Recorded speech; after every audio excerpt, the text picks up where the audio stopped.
Picture this. You are a young professional looking to get his or her first car, and you're on a budget. You live in a city where traffic can get tricky and tight parking spaces are a common thing. With that being said, what kind of options do you actually have? And guess what? It doesn't take more than an hour to wash this car.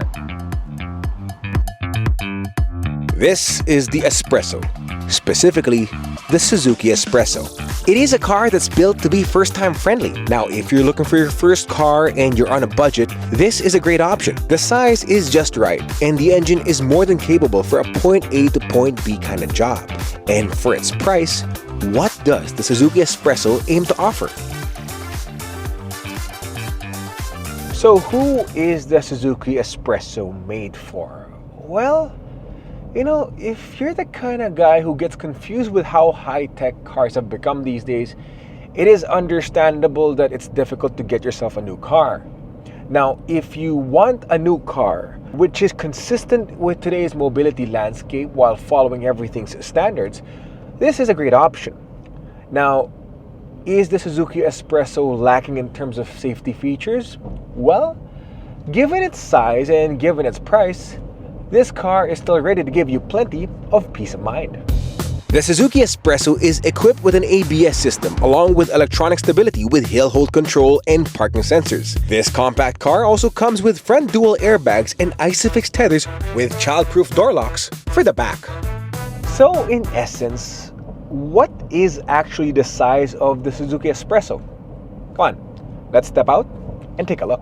This is a city-friendly car, and you'll notice it first with the overall dimensions of the Suzuki S Presso.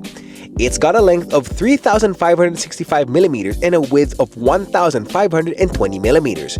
You also have a height of 1,567 millimeters and a wheelbase of around 2,830, ensuring that everyone has the best interior space possible despite the overall size of this city car.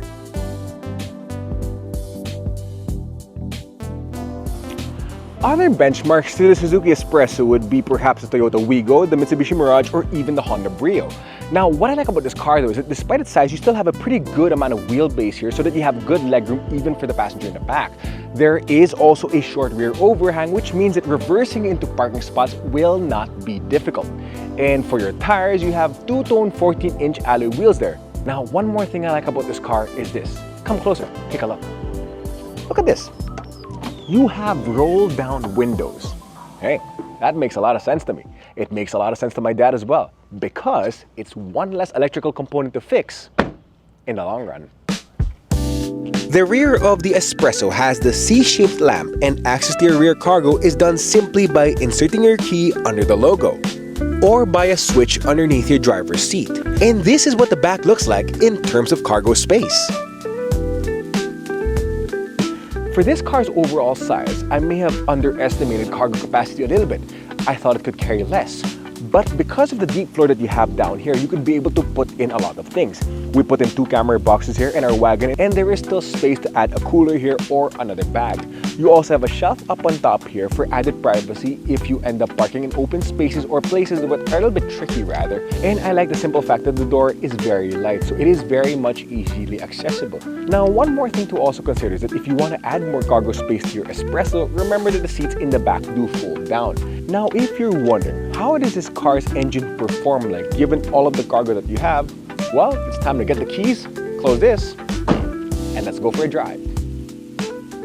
The Suzuki Espresso has a net weight of roughly 770 kilograms, and given the 998cc gasoline engine that this car has, how does it handle? Well, given the overall power-to-weight ratio of the Suzuki Espresso, this is actually a pretty good car, especially if you're getting your first car. If you're looking for a city car, this is a great option. Now, if you're looking for a track-tuned car, or if you're looking for something off-road capable, you might want to go somewhere else. Again, this is a car with its price and with its size it is built for the city and a little bit for the open road. Now, the car that we have here, the model that we have here with the Espresso has the 5-speed AGS transmission, and it's pretty much an automatic that feels like a manual without the convenience or inconvenience of a clutch pedal. So what happens there? You have the same acceleration feeling of a manual, but again, because you don't have the clutch pedal, it doesn't feel tiring to drive this car in bumper-to-bumper traffic. And does it feel scary to drive? Not really. Just get familiar with your throttle input and you're ready to go a very long way. Now, in terms of the layout of your AGS transmission, getting familiar with it doesn't take a while. Now, you don't have the park gear here like your traditional automatic transmission, but that's a good thing because it gives you added convenience. If you want to leave your car in park, just put it in neutral and put the handbrake up and you're pretty much set. Now, of course, similar to an automatic transmission, you have drive and reverse, and if you want more control of that 5-speed automatic, just put it in manual mode and you're perfectly fine. And with this car in manual mode, actually, the gear shifts are just right. It doesn't feel intrusive and it feels pretty much subtle. Very comfortable if you want to enjoy the open roads. Now, the Suzuki S Presso does have that K15C engine, which is an upgrade from the previous generation, and this one's designed to be more fuel economical. But the other thing is that with a car of this size, the overall performance that you get and everything, hey, because of the size, U-turns are an easy thing to do because this car has got a turning radius of around 4.7 meters.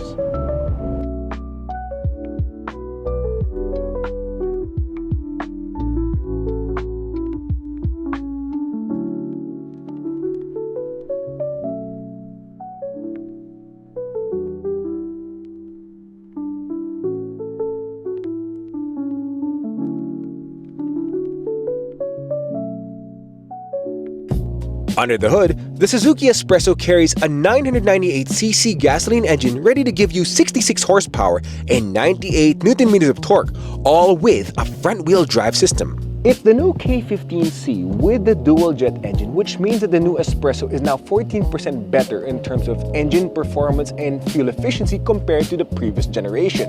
Now, speaking of which, the Suzuki Espresso is available in 2 transmissions. You have the 5-speed manual, or what we have here, which is the 5-speed automatic AGS transmission. And regardless of what transmission you select with the Espresso, the upside with a car like this is that it is a very fuel-efficient ride. In mixed driving conditions or even in city traffic, it can get as high as 14 kilometers per liter.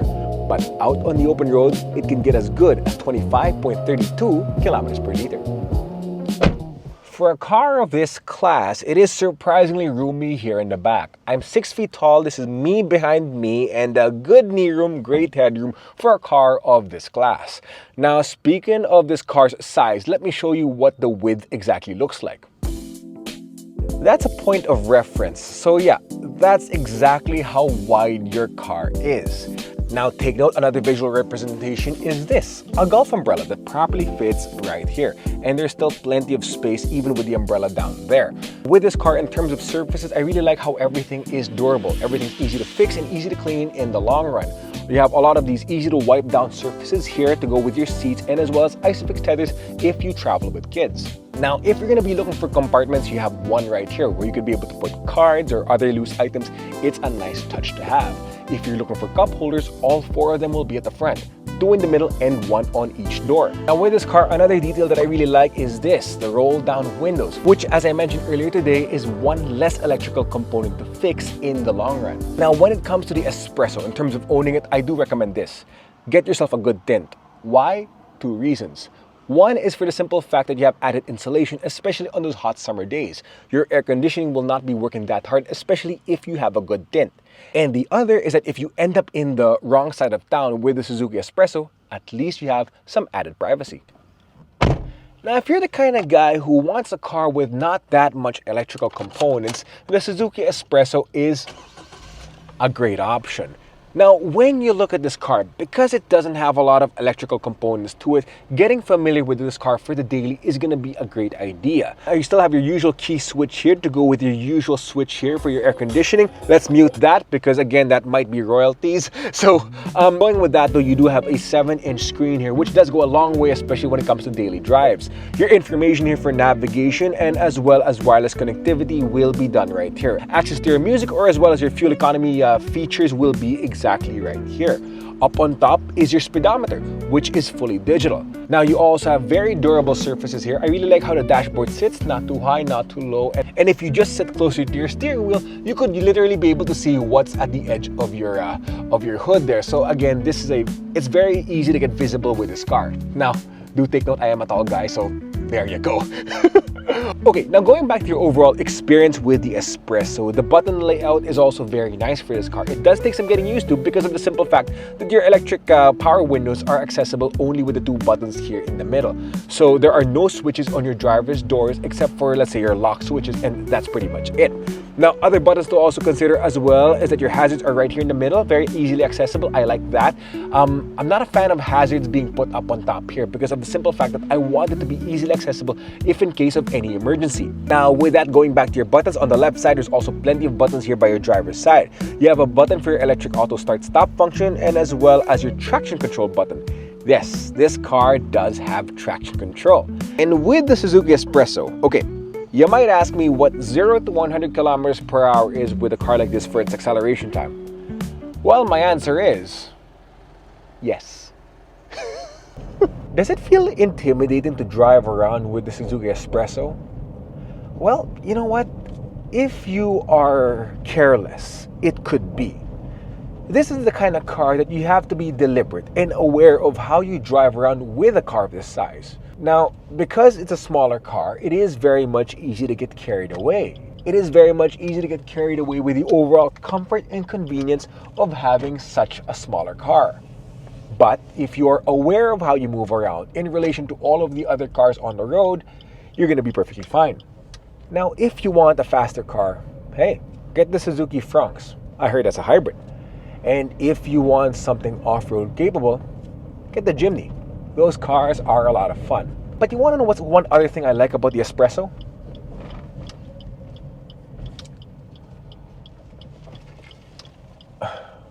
Parking a car like this is an easy thing to do. Cars come in all sorts of shapes and sizes. Some are made for the big guy and some are made for the practical guy.